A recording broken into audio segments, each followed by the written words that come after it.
And what's up, champions? Magandang tanghali muli and week 5 na ng ating enhanced community quarantine sa Luzon at iba pang bahagi ng ating bansa. Konting kapit pa at kakayanin natin to.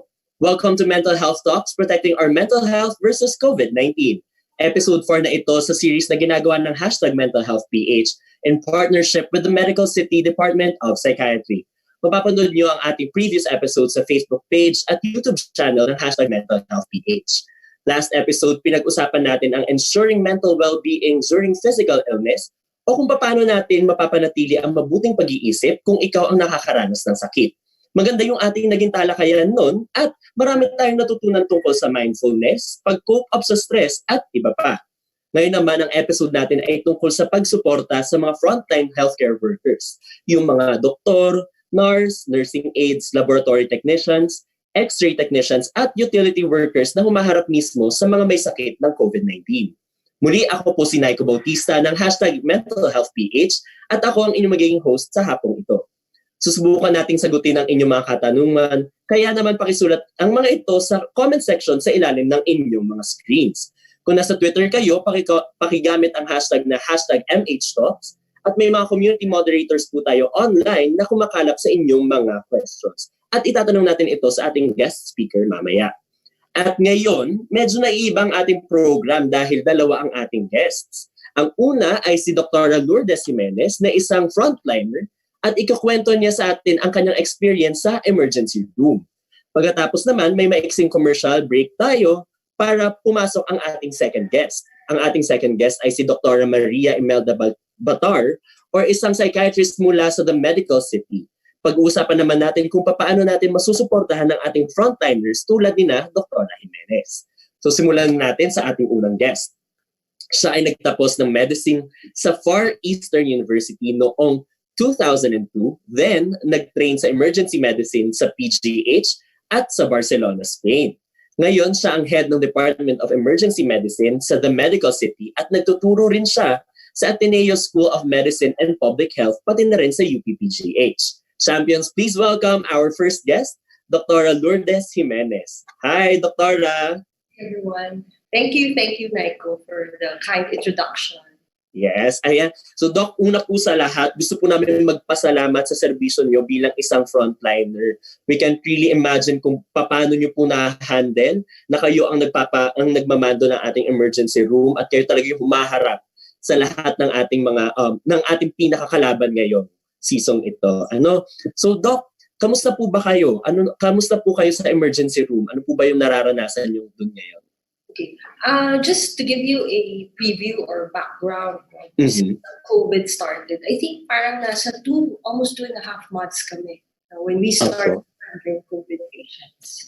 So I think as early as February, we began to screen yung dating tawag na classification, PUIs. And then, but nag-peak, no? Kumbaga dumami yung mga kaso.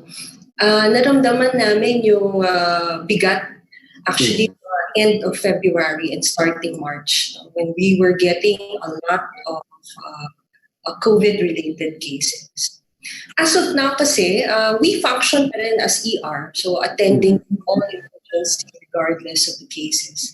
But I think what is unique about this time is that yung COVID-related illnesses is very fluid. When you handle it, very fluid. So it's a new illness na in terms of yung decision-making, nag-iiba from day to day. So pag tinignan mo yung buong picture, I think because of the volume, because of the fluidity of management, nag-iiba yung protocol every day. And the fact na we have been saturated of cases, plus yung timeline namin na almost 1.5 months na we're having it. It's really exhausting, no? Very exhausting physically, emotionally, and mentally. And nararamdaman namin yung exhaustion actually itong mga latter days, no? Yung mga last week or 2 weeks ago. Kasi tawag dito, yun nga, nagpipeak na siya. Bale, Doc, paano po ba yung isang typical day nyo sa emergency room? Like, especially ngayong may COVID-19 pandemic, paano po yung nagiging screening process natin?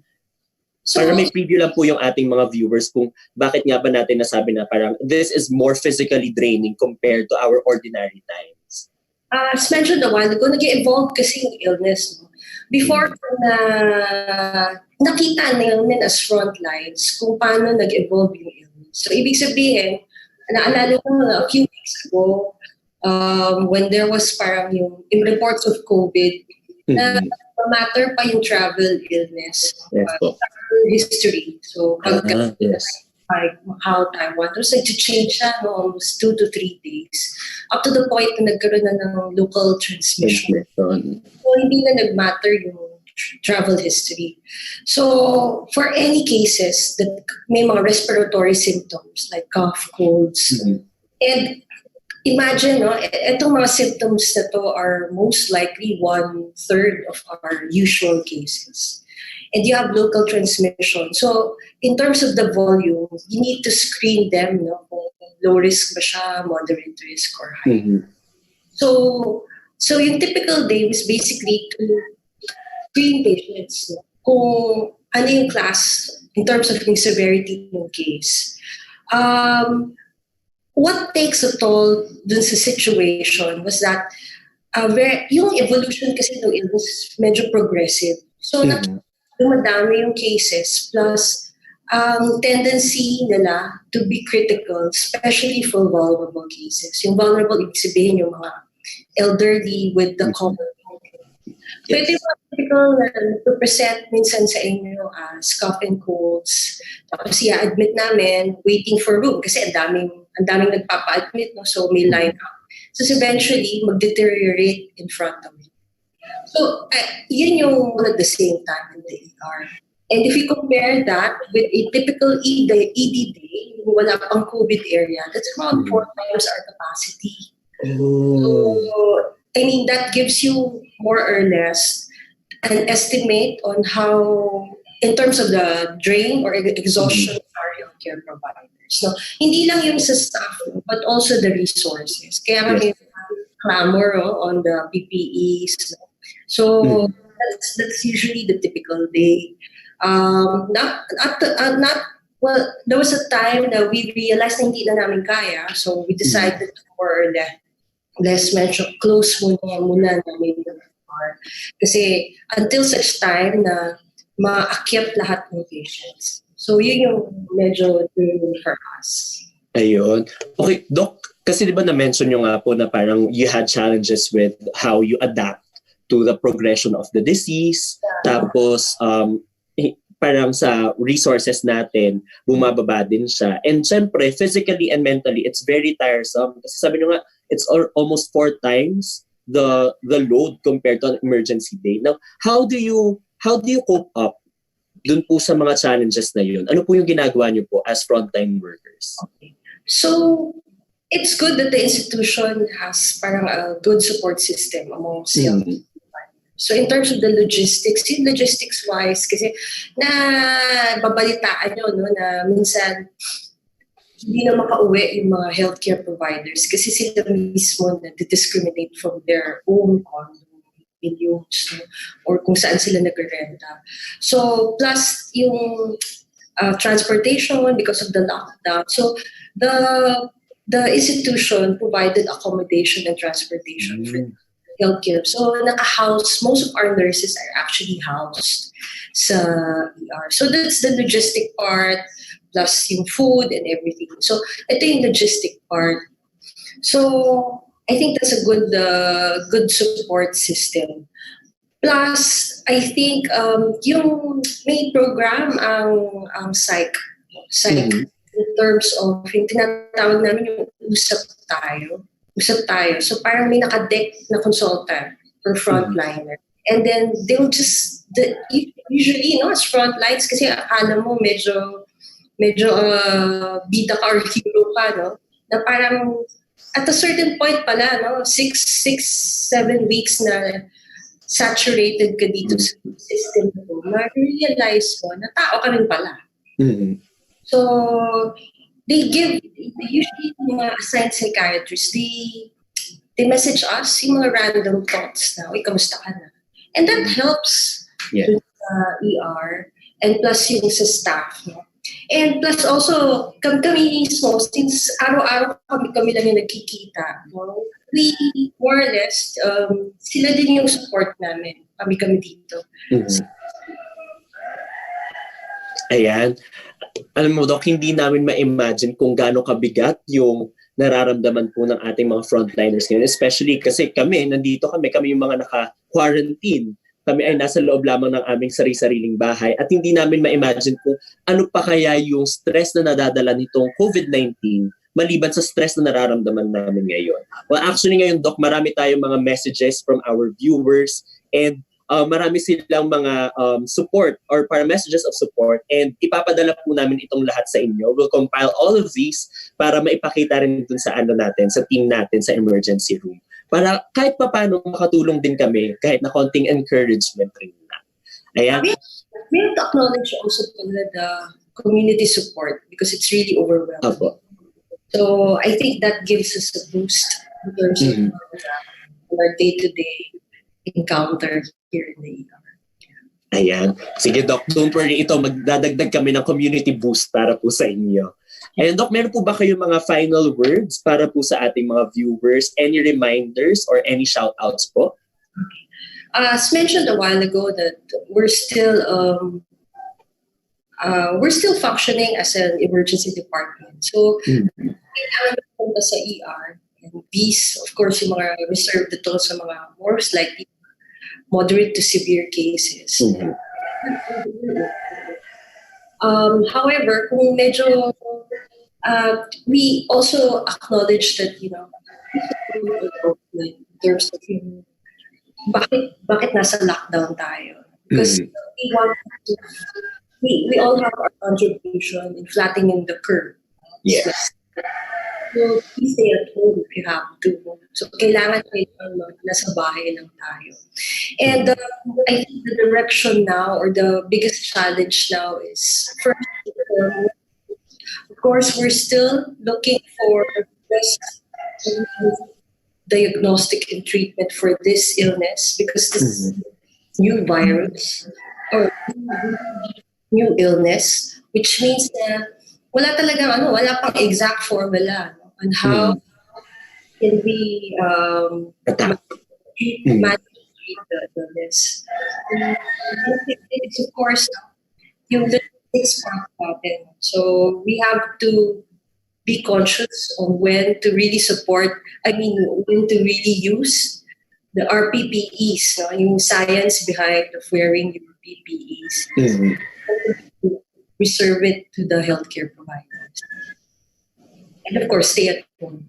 Yes. Ayan. Maraming salamat po, Dr. Jimenez. Alam po namin na sobrang busy niyo po sa emergency room and sobrang thankful po kami na napaunlakan niyo po yung aming imbitasyon na maging parte po nitong show na to. And isang malakas na shout out din pala sa lahat ng nasa team ni Dr. Jimenez sa emergency room. Sobrang saludo po kami sa inyo and mag-iingat po kayo dyan. Nandito kami, we are your support system. So, pagdadasal po namin kayo. Don't worry, Doc. Maraming salamat po, Doc. Thank you. And mga champions, paano ba natin matutulungan ang ating mga frontline workers na katulad ni na Dr. Jimenez at ng kanyang mga kasama? Pag-uusapan natin yan with our next guest after this break. Huwag po kayong aalis. Thank you.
And welcome back mga champions. Ito ang episode 4 ng MH Talks na ginawa ng #MentalHealthPH kasama ang The Medical City Department of Psychiatry. Ang topic natin ngayon ay supporting our frontline workers sa panahon ng COVID-19. Bago tayo magpatuloy, paalala lamang po sa ating mga viewers na isulat ang mga tanong sa comment section sa ilalim ng inyong mga screen. Kung kayo po ay nasa Twitter, gamitin ang hashtag na #MHTalks para makita ng ating community moderators. Ngayon, balik po tayo sa ating talakayan. Ang ating susunod na guest ay nagtapos ng kanyang medisina sa University of Santo Tomas noong 1985 at nag-residency sa adult psychiatry sa The Medical City. Naging president siya ng Philippine Psychiatric Association mula 2008 hanggang 2009 at kasalukuyang nagtuturo siya sa 3 medical schools: Angeles University Foundation, Manila Central University at Chinese General Hospital. Since 2011, siya din ang chair ng Department of Psychiatry sa The Medical City. Champions, please welcome Dr. Maria Imelda Batar. Hi, Doc. Good afternoon. Ayan, good afternoon, Doc. Now, Doc, nagkausap po kami kanina ni Dr. Jimenez at nakwento niya po sa atin ang kanyang kalagayan or ang kalagayan ng emergency room or ng mga frontline workers. Now, Doc, we have some questions po about how we are going to focus or attack this pandemic kasama ng ating mga frontline workers.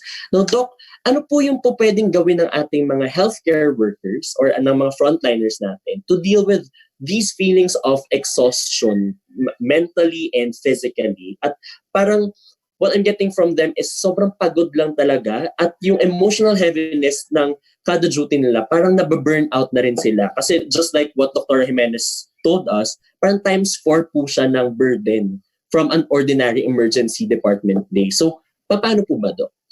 Okay. Alam mo, nabanggit din ni Doktora kanina, no? At kailangan siguro paalalahanan natin ang sarili natin. Ang mga tinatawag natin mga modern day heroes ay actually mga tao. Mga tao din sila.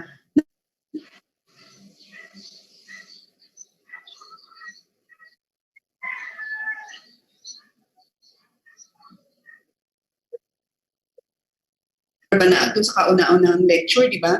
So, meron ding mga iba, ang manifestation ng kanilang emotional response is anger. No? Mm-hmm. At meron din tayong pakiramdam na we are so powerless, no? Dito sa sitwasyon na ito, dahil unang-una sinabi nga natin na itong virus na to hindi natin kilala ito eh. No? Yes. Sabi ni Doktora, wala pa kasi talagang mga evidence-based na diagnostics as well as therapeutics, no? Mm-hmm. So, napakaraming uncertainties nga, no? Itong mga frontliners natin are modern day heroes. Wala naman silang mga superpowers, no? Yes. Wala naman silang Superman, Wonder Woman, no? So, meron din silang mga emotional responses. Meron din silang mga vulnerabilities. Napapagod din sila. And in particular, ang isang problem natin, dahil nga wala pang definitive na therapeutic regimen, no? Wala tayong alam na siguradong preventive mechanisms. Mm-hmm. Kulang ang armas. Yes. So parang isang soldier, pinapunta mo sa frontline, sa gera, ang dala-dala lang niya, pistol. Mm-hmm. Ang kalaban niya, 100. Diba?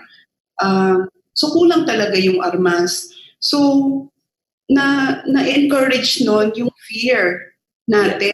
No? So ganun din sila, na-encourage din yung fear nila. Tapos, ano yan eh, kasi parang sabihin natin, bakit parang mas pagod na pagod sila at the end of the day? No? Maliban doon sa sinabi ni Doktora na talaga namang times 4 ang bulk ng kanilang mga pasyente, parang pwede nating i-parallel yon sa isang team game. Sa isang competition, no? O nagba-basketball ka, o nagba-volleyball ka. Nananalo kayo. So, syempre, pag nananalo kayo, parang pagkatapos ng game, parang kaya mo pang mag-another set. Another quarter, no? Pero pag natatalo kayo, Mabigat. hindi na ka. Parang talagang pagod na pagod ka. Sa ngayon, parang ganun ang impression ng mga tao, di ba? Medyo tayo ngayon eh. Kaya talagang parang emotionally exhausted ang mga frontliners.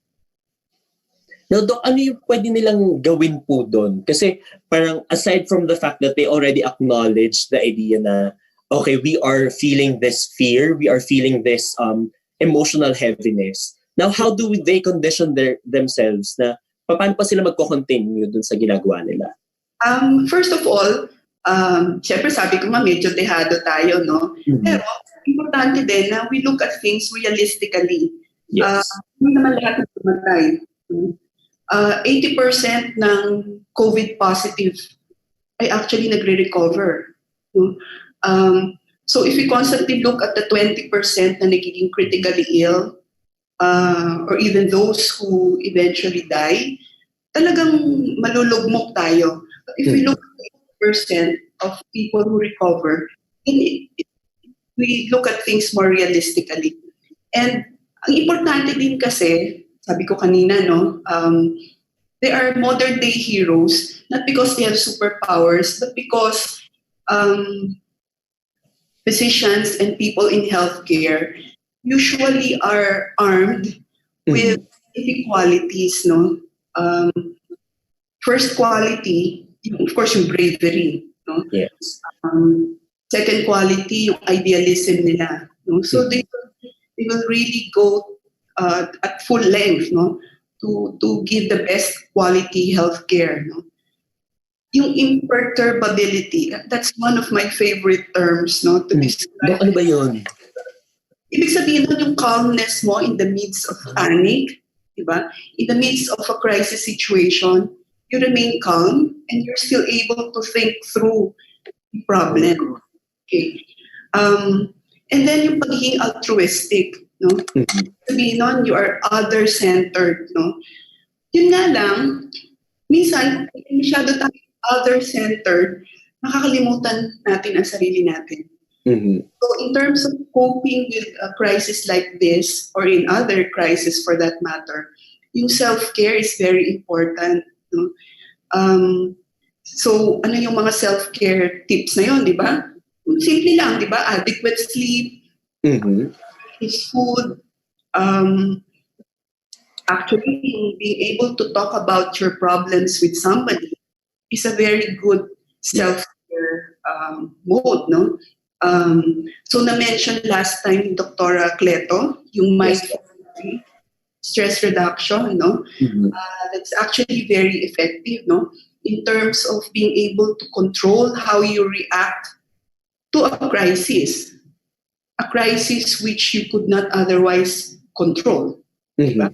You cannot control a crisis, but you can control how you react to a crisis.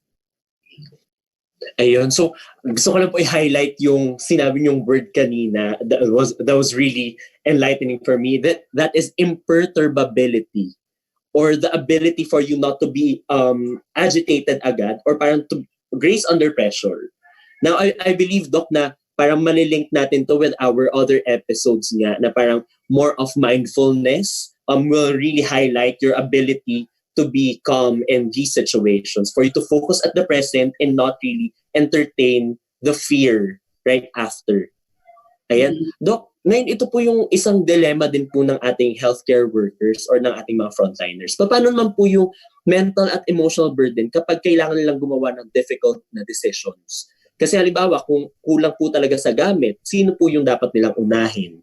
Ano po yung maaaring masabi natin sa kanila? Parang magiging advice po natin sa kanila when making these decisions. Alam mo, ako personally, noong nakikita ko na at nababalitaan ko na nangyayari sa Italy, no? Choose kung sinong 40-year-old ang bibigyan ng ventilator. No? Kumbaga, 40 years old, yung isa may asawa, may anak, yung isa single, ganun. That's a very difficult decision to make because it's actually bordering on the ethical and moral. Yes po. Kung ano yung support natin doon, kailangan natin, maliban sa personal support natin, is an institutional support. No? So, Lourdes Jimenez earlier mentioned about the provision for PPEs, provision for accommodations and transportation. But apart from that, as a manager and as a leader of an institution, you should have certain protocols, guidelines in place. No? And that's something that Medical City had started to do less than 2 weeks ago. So that kung nakasulat dun sa protocol, ito yung mga presentations, ito yung mga manifestations, ito yung life circumstance ng patient na ito, dito namin ibibigay yung ventilator. So hindi na dun sa frontliner nakasalalay yung disease. Okay. Diba? Such that because there are protocols and guidelines, then certain decisions are not personal decisions of the frontliner. So they are institutional decisions. Mm-hmm. Ayan. Now, Doc, shifting naman po from our frontliners, now let's move to our loved ones or yung loved ones ng ating frontliners. Kasi I believe the toll in this pandemic is not only focused on our frontliners but also the people who are surrounding them. Now, Doc, paano naman po natin maiiwasan yung kaba or yung takot or yung nararamdaman nating paranoia to when it comes to our frontliners? Kasi I believe there are some incidences na mention nga rin po ni Dr. Jimenez na may iba pong mga frontliners natin na naka-experience po ng discrimination during their duties. Actually, hindi nga po during kasi parang before pa or after their duties. According to Dr. Jimenez, in the medical city, some of the staff are not being allowed to go home. Actually, hindi sila, allowed silang umuwi, but then yung mga inuwian nilang mga rinirentahang places, ayaw sila tanggapin. Now, meron din po meron ding mga cases back in parang 2 weeks ago, I think, na may binuhusan ng bleach, meron pong hindi ine-entertain kasi nalaman na healthcare workers sila, and some people even comment on social media na wag na daw pong parang papasukin yung mga healthcare workers sa supermarket kapag parang wag daw sila i-prioritize. During duty na lang daw sila mamili. Now, Doc, ano po yung pwede natin gawin as mga relatives or loved ones itong mga frontliners? Kasi syempre may kaba rin tayo para sa kanila. Okay. Diba na-mention ko kanina yung support systems, no? Yung first support is on a personal level. The second support is on an institutional level. Tapos yung third support is on a community level. Okay. So supposedly, the communities should provide a safe environment, a quiet environment. Quiet, I mean, kung gusto magpahinga itong healthcare worker nito, papahingahin natin sa kanyang bahay. Kung pwedeng hindi mo na mag-cellphone, no, para hindi siya nakakakuha ng so much negative energies from people who post useless or even fake news, no. But I think also the reason why some members of our community react in a particular way is because there are, sinasabi namin, 4 ways by which we cope with any crisis, no? Ito yung 4 na F. So, siguro, Naiko, alam mo na to, yung fight and flight. Diba? Yes. Puro yan sa med school. Okay. So, may fight, may flight, merong freeze, at merong face. So, yung fight, nandun yung aggression. Yes. So I think some people in our community have been infected with what I call a virus of ignorance and a virus of antipathy. No? Hindi nila ma-realize na the reason why they are reacting with such aggression is because they are also afraid. Underneath that anger is so much fear also. Kaya lang ang presentation, may aggression. No? Yes. And bakit towards the healthcare worker? Kasi parang naghahanap ka ng focus ng iyong worker. No? It just so happens, itong mga healthcare workers natin, yung mga frontliners natin, are the people who siguro are the closest thing to the virus. Yes po. Siyempre, harap Ako ang assessment ko doon, galit sila doon sa virus. Just as lahat tayo galit doon sa virus. Pero ang expression ng kanilang reaction, ng takot nila is galit instead na compassion. Now, Doc, speaking of aggression, paano po pag dumating na doon sa point wherein inside the family, yung mga mismong family members natin, sila na po yung medyo nang de-discriminate sa ating mga frontline workers, and parang sila na po mismo yung may gustong parang itakwil sila. Kasi yun nga, parang meron silang galit doon sa virus and hindi lang maiwasan na isipin na baka may dala ka kasi, baka pagpasok mo dito sa bahay, kami naman yung mahawa. So, ano po yung pwede nating gawin pag gano'n? Alam nyo, kung kayo yung family member, kung yung kasama sa bahay ng healthcare worker, let me tell you, kahit yung healthcare worker, takot na takot din. Mm-hmm. Takot na takot din silang ma-infect. Takot na takot din silang maka-infect.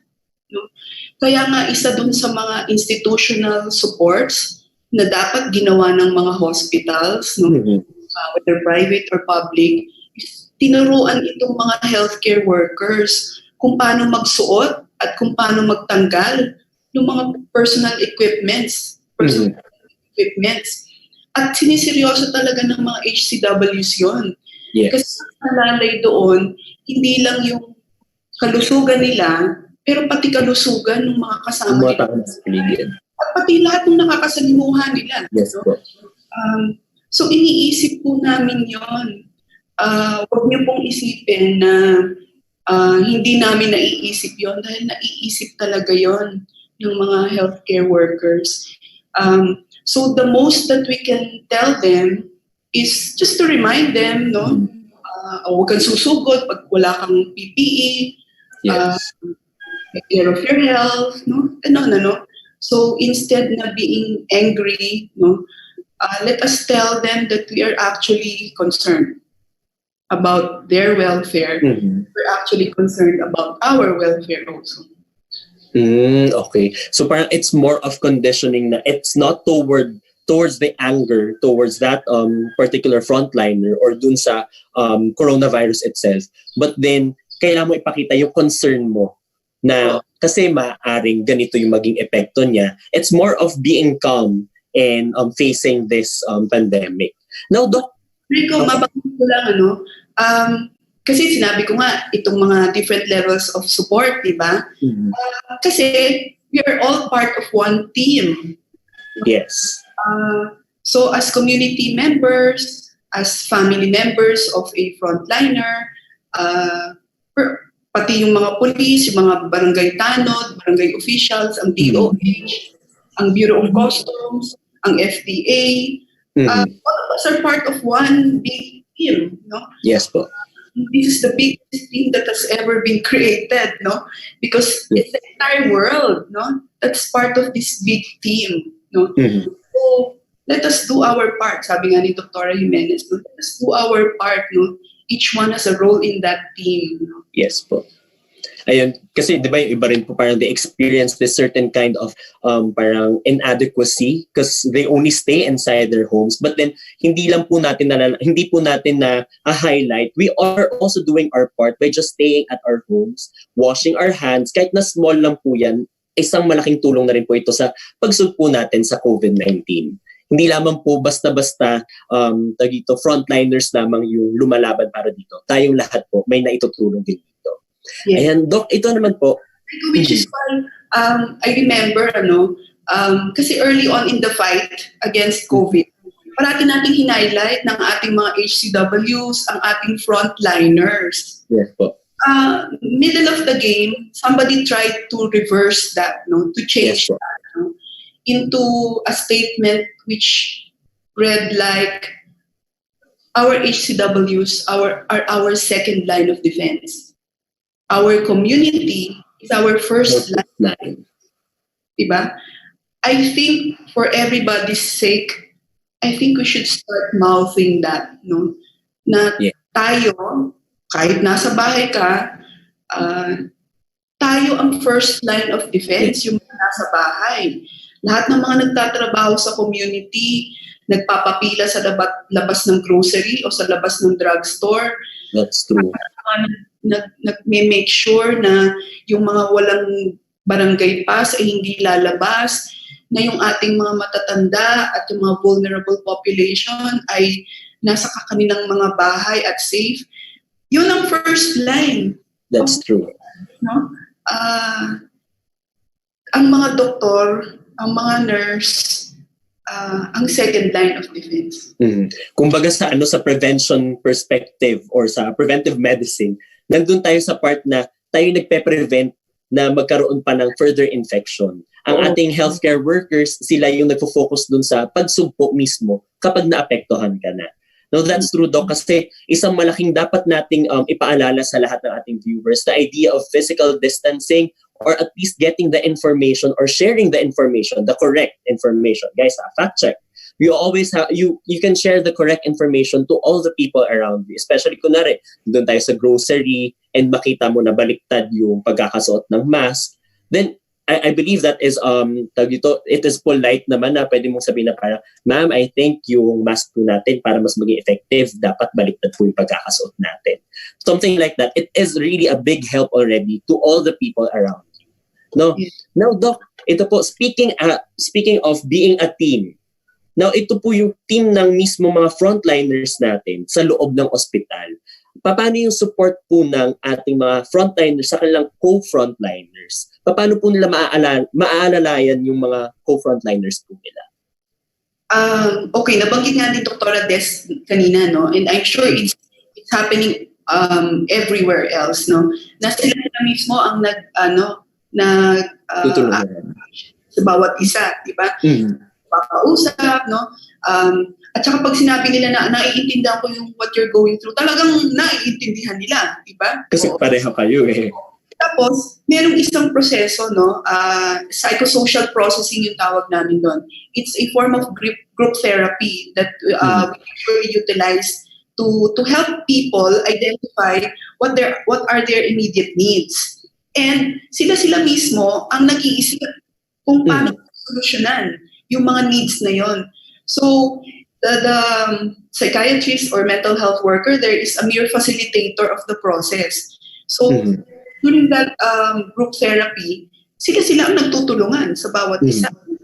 So, you empower each one of them. So, yung sinasabi ko kanina na powerlessness, that is one of the reactions to a crisis such as this, nababawasan yun. Diba? Actually have the power to help yourself as well as help other people. Ayan. So talagang that support system is highlighted, no? Now, Doc, actually medyo nabigyan na pong konting preview ni Doc Jimenez yung sagot dito sa question na to. But then I'd like you to elaborate more. Ano naman po yung pwede pong tulong ng ating hospital administrators or hospital officials sa ating mga frontliners? Parang may nasabi po si Doc Jimenez kanina na pinapastay po yung iba po nating mga frontliners in our emergency room or parang may lodging din po sila inside the hospital. Ano pa po yung pwedeng measures na maitulong ng ating hospital administrators? So, tulad ng nabanggit din kanina, di ba? Yung provision for personal protective equipment, dapat hindi na nila pinoproblema yon, no? Dapat hindi nila pinoproblema yung safety ng kanilang environment, whether at home or at work, no? Na-mention ko na kanina yung mga protocols that should be in place. And dapat ang mga hospitals, parang merong mga support system, no?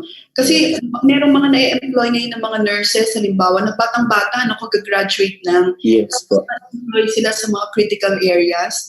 So they also feel at some point that they are inadequate, no? Na kahit na sila ay nakatapos, kahit na ilang buwan na silang nandun sa trabahong yun, merong inadequacy that comes into play, no? So yung mga supervisors nila ang nagtuturo sa kanila, kumbaga parang crash course, no? How to handle clinical situations such as this. And then isang important thing kasi na dapat hindi malimutan ng mga managers, no, is people management. Kasi pag ganitong mga crisis, kailangan natin na i-manage yung ating mga tao. Kailangan wag nating makalimutan yung psychosocial well-being ng ating mga empleyado, no? Talk with them, how are you? Nakakain ka na ba? Nakatulog ka ba? No? So kung kailangan halimbawa na merong mga changes sa shifting schedules nila, yung binanggit kanina ni Doktora na usap tayo, that was parang what I call a psychosocial support kamustahan, no? So, na-identify kami doon na need. Nagli-liaise kami with people from administration, no? So sinasabi namin doon sa empleyado, o sige, i-bring up namin sa HR yung concern mo yan. Or halimbawa gusto nilang i-clarify kung ano yung protocol ng hospital infection committee, no? So kina-clarify namin yun sa hospital control infection control committee at tumabalik kami doon sa taong involved, no? So, doon kasama yun sa mga institutional support, no? Kasi minsan during an ordinary day you go through a lot of red tape, no? Pupunta ka muna sa supervisor mo, yung supervisor mo pupunta sa supervisor, niya pupunta sa di ba? Dito sa Medical City, for example, merong very effective na mga Viber groups, no? Pag meron lang nag-message ng specific concern, whether it's a small concern or a big concern, no? Na-address ka agad kasi people who are members of that group see it and they respond, no? So real-time siya na nabibigyang solusyon. Yeah, that is possible. Sige, Doc. Bali, ito po, meron po tayong mga questions from our social media accounts. So ito po, galing po sa Facebook from Gabriel Garcia. Now, this is about supporting frontliner parents. Now, ang question niya po, actually her message is, hi, is it okay to tell my parents who are doctors working right now that I am constantly worrying about them? Or will it only add to their stress knowing that their children are experiencing anxiety? So should they, pwede ba nilang iparating yun sa kanilang frontliner parents? Or baka kasi masalo pang maratel yung ating frontliners pag ganun? Kasi minsan sinasabi natin na, siguro alam na nila yan. No? Pero, maliban dun sa advantage na nalalaman ng other person exactly how we feel, release para sa atin, pag nasabi natin dun sa other person, merong therapeutic effect yun no? Yes. Ventilate natin sa kanila kung ano yung ating mga fears, ano yung ating mga anxieties. So yeah, you can tell them that you are worried about them, and so they can tell you some reassuring words, no? They can tell you that they are also worried about being infected and infecting anybody else, and that issues. No? Ayan. Okay. Now, Doc, ito naman po, second question po from Monica Harasabal, also from Facebook. How about for frontliners who already lost a loved one or immediate family to COVID-19 and still have to go back to work immediately? Siyempre kasi, duty calls. Now, what advice can we give them as they are dealing with anxiety, grief, and depression po? Okay. Kasi everybody goes through a grief process, no? When you lose somebody, no? Kaya lang ang problema nga ngayon, parang hindi tayo masyadong nakakapag-grieve, no? Dahil wala tayong mga rituals, no? Yes po. Di ba? Kaya tayo nagkakaroon ng wake, 3 days, 5 days. Not for the purpose of the dead. It's actually for the purpose of So, kasi it's a process nga of us coping with that loss, no? Kaya na ang problema nga ngayon, hindi tayo makapag-grieve, no? So sometimes nga, lalo na kung may frontliner pa tayo, no? Nakakat short yung grieving process, no? So we should allow ourselves some time to heal, no? Of course, the Medical City Department of Psychiatry have also partnered with Emmaus group of counselors, and they will listen to you, no? They will help you process this grieving loss. Okay, ayan. Maraming salamat po sa inyong insights, Dr. Batar. Ang dami po namin natutunan ngayon kung paano ba tayo susuporta sa ating mga frontliners, especially dun din sa ating mga viewers na frontliners themselves, kung paano ba sumuporta sa kapwa nila frontliner at sa mga loved ones nila to reassure them that they are also doing their part. So, Doc, meron po ba kayong mga final words para sa ating viewers or simpleng mga shout-out sa ating mga frontliners dyan? Okay, shout out muna sa mga the Medical City Department of Psychiatry, lalo-lalo na doon sa mga co-psychiatrists ko at mga psychologists na part ng aming mga support groups. They're doing a lot of work in terms of providing psychosocial support. As a final word, I'd like to talk about post-traumatic growth. Siyempre gusto na natin we end on a good note, di ba? Yes. Of course, may mga studies na ngayon telling us that we should anticipate that there will be a surge in the incidence of mental health conditions after this pandemic. But there's also a possibility that we will become better persons after this. And I think one way by which we can be better persons after this is if we find meaning in our suffering. If na-realize natin na meron palang mga changes na kailangan akong gawin sa aking buhay, na-realize ko na ito dahil dito sa nangyaring pandemic. I didn't do it. Diba? So finding meaning to suffering can actually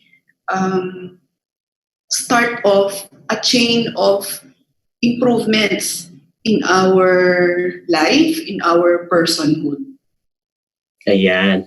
Maraming salamat po, Dr. Batar. Sobrang dami po naming natutunan ngayong hapong ito. And bukod po sa ating mga doktor at nurse, salamat din po sa mga bayaning medtech, radiotech, aides, utility at mga gwardya sa ating mga ospital. Binibigyan pugay din po namin ang ating mga frontliners sa checkpoints, mga pulis at militar, mga community health volunteers, mga nagtatrabaho sa botika, grocery at palengke, mga LGUs at barangay workers. At syempre, lahat din tayo, lahat ng mga nandyan na nanonood lamang at nagsistay sa kanilang mga sari-sariling bahay. Lahat tayo dito, frontliners na din. Or tayo din, magtutulungan para mairaos natin itong COVID-19. Ngayon, Happy Easter din sa mga Kristiyano sa iba't ibang bahagi ng ating bansa at sa ating buong mundo. Isang malaking shoutout din sa ating #MentalHealthPH team and the Medical City Department of Psychiatry. Maraming salamat po sa pagbuo nitong programa. Dumarami na rin ang ating partners at major supporters ng MH Talks, and maraming salamat sa Project The Frontline, Ateneo Peers, Maya, the Feminist Collective, Pantay, the Medical City Psychiatry Department, Ateneo Psyche, Quisumbing-Escandor Film Festival for Health. Ayan. And para sa mga nagtatanong kung saan sila makakuha ng counseling o psychotherapy kung kailangan, o baka may kakilala kayong nangangailangan ng professional help, nasa screen natin ngayon ang mga pwede ninyong tawagan at ilalagay din namin ito sa ating #MentalHealthPH Facebook page. Ngayon, dito po nagtatapos ang ating ika-4 na episode ng Mental Health Talks, Protecting Our Mental Health versus COVID-19, produced by #MentalHealthPH in partnership with the Medical City Department of Psychiatry. Muli ako po si Naiko Bautista from #MentalHealthPH, ang inyong host for today. Iniimbita po namin kayo sa susunod na episode sa darating na Lunes, April 20, same time, 12:00 ng tanghali. See you mga champions, stay safe, and let us recover together.